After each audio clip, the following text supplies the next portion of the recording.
এই জন্য যারা ইয়াবা খাইলো তারা কুকুরের গোশ খাইলো, যারা গাঁজা খাইলো তারা শুয়োরের গোশ খাইলো, যারা গাঁজা খাইলো তারা তোমার নাপাকি খাইলো।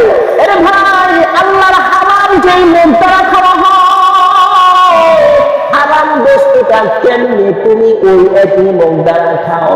আমার আল্লাহ না তোমারে যখন মায়ের পেটে তোমারে দান করেছিল, তোমার মুখটা বন্ধ করে দেওয়া হয়েছে, তোমার নাভির রাস্তাটা খুলে দিছে, মার নাভির সাথে তোমার নাভিটাকে অ্যাডজাস্ট করে দিয়েছে। কেন জানলে? কেন জানলে? কারণ মার রক্তটা নাপাক, তোমার পবিত্র মুখ দিয়া নাপাক রক্ত যেন ভিতরে না যায়। এই জন্য আমার আল্লাহ মায়ের পেটের মধ্যে, ওই মায়ের পেটের মধ্যে মুখটাকে বন্ধ করে দিয়ে মায়ের নাভির সাথে তোমার নাভির অ্যাডজাস্ট করে দিয়েছে, যেন মায়ের নাপাকি রক্ত পেটে দেওয়ার কারণে তুমি বেঁচে থাকো। সুবহানাল্লাহ।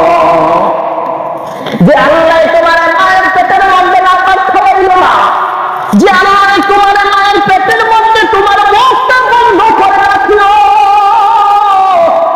ও কপাল পোড়া নির্লজ্জ, ও হারামখোর, ও গাঁজাখোর, তোমার কি ভয় লাগে না?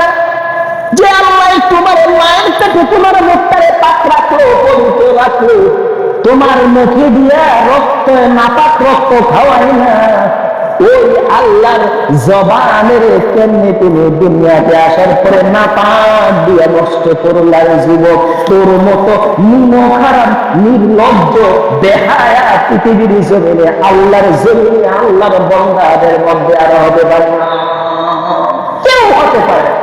তোর মতো খারাপ নাই, নির্লজ্জ আর কেউ নাই। কারণ যেই মুখে হালাল খাস সেই মুখে হারাম খাস। আরে দেখা একই লোক দিয়া হালাল হারাম কেমনে?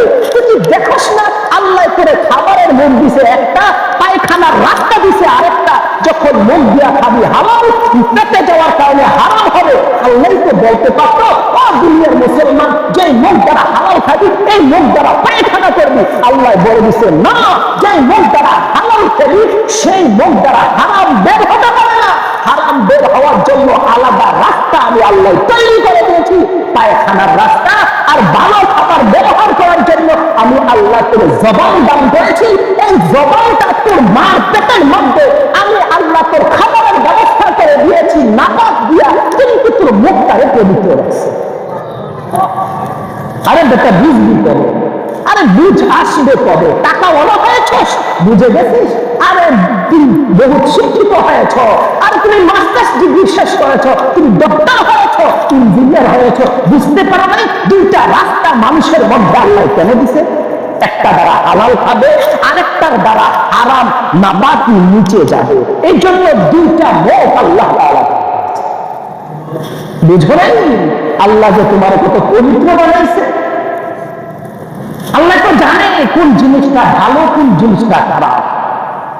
আল্লাহ তো জানে তুমি কেন খারাপটারে তোমার বিভিন্ন ভাবে আল্লাহ মেসেজ করে দিয়েছে, তারপরে তুমি কেন খারাপটা গ্রহণ করছো।